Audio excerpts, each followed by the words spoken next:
Hello, আজ জন্মাষ্টমী। সবাইকে জানাই শুভ জন্মাষ্টমী। সকাল সকাল শাড়ি পরে রেডি হয়ে নিয়েছি, কারণ আমাদের বাড়িতে জন্মাষ্টমীর পুজো হয়। তারপরেই চলে এলাম ঠাকুর ঘরে গোপালকে স্নান করাতে। আসলে আমাদের বাড়িতে ওই দিন পুজোটা একটু সকাল সকাল হয়েছিল, তাই আমি আর মা দুটো ভাগে কাজটাকে ভাগ করে নিয়েছিলাম।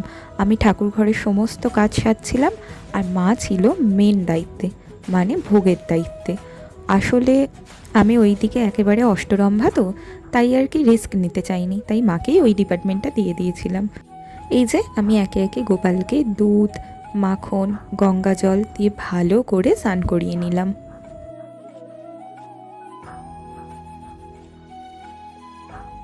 তারপর গোপালের সিংহাসনে ওনার নতুন আসনটা পেতে দিচ্ছিলাম।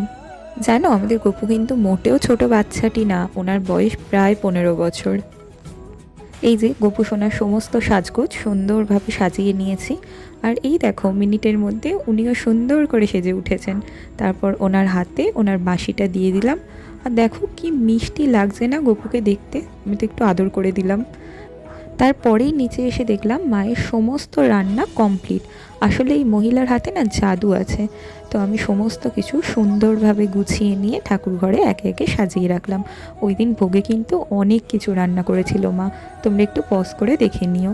আর এই সুযোগে তোমাদেরকে আমাদের ঠাকুর ঘরটা একবার এক ঝলক দেখিয়ে দিলাম।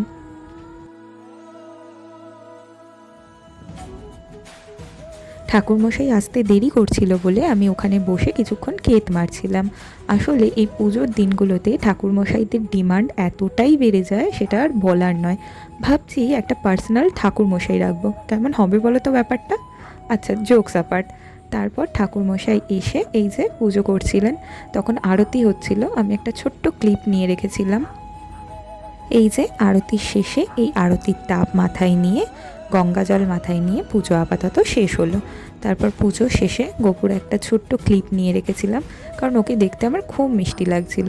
তারপর সন্ধেবেলা গিয়ে ওর জন্য কেনা আরেকটা জামা আর মুকুট ওকে পরিয়ে আরেকটু সুন্দর করে সাজিয়ে দিলাম। আচ্ছা, তোমরা জানিও তো গপুকে কোন ড্রেসটায় সব থেকে বেশি মিষ্টি লাগছে। ব্যাস, এভাবেই এবছর জন্মাষ্টমী কেটে গেল।